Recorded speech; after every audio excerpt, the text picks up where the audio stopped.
This is the Elkhorn Creek Trail near the town of Red Feather Lakes.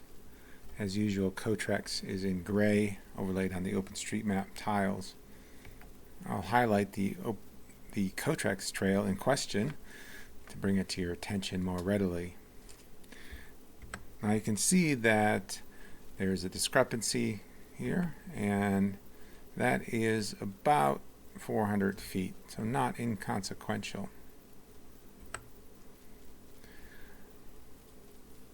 If we turn on the data from the Forest Service, it shows up in black, and it matches almost exactly with what COTREX has. So COTREX has done a good job of ingesting the data from the Forest Service. I'll turn that off for now. But let's look at the Strava Heatmap.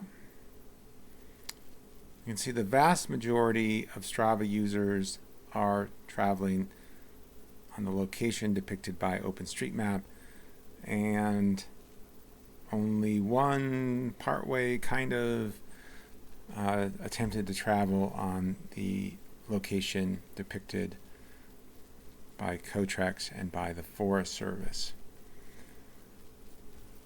I want to take a step back here and talk about the Strava Heatmap and the other sources that I'm using.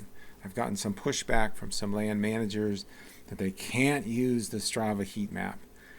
I think, if I could speculate here, what they mean is they cannot use it as the final definitive indication of where the trail should be depicted spatially in a GIS.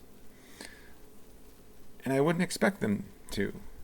It is merely some very strong evidence that there is some issue here with the data from, in this case, the Forest Service and in COTREX.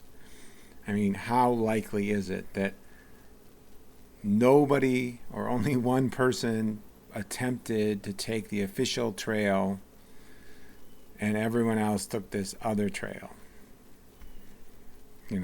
At the very least, someone should go out there and see what, if you really think that this is a bandit trail, why no one is using the official trail, what's happened there. And that, to be honest, in this case, there is a track there. Let's turn on some imagery from Larimer County 2021. I mean, pretty obvious there's a track there. I suspect that what happened is the Forest Service wisely decided that it'd be better to have a trail, and it would be more interesting for people to hike and bike on and horseback ride, and so they basically are discouraging use of this track and encouraging people to use a new official trail.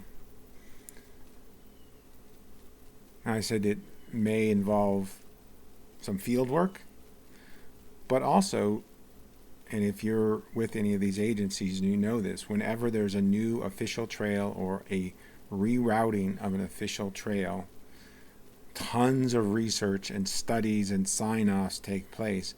And part of that, at least all the examples I've seen, are maps.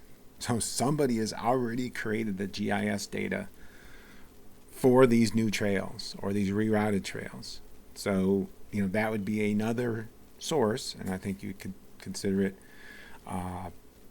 in the mind of the land manager much more authoritative because it's created by the same agency. And I've noticed that, I realize it's a different ranger district, but for the West Magnolia campground area in the Boulder Ranger District, all those trails were approved. There's reams and reams of documentation, all sorts of studies that had to be done before it was approved, and there are maps. But yet it's, in that case, it's still wrong in COTREX.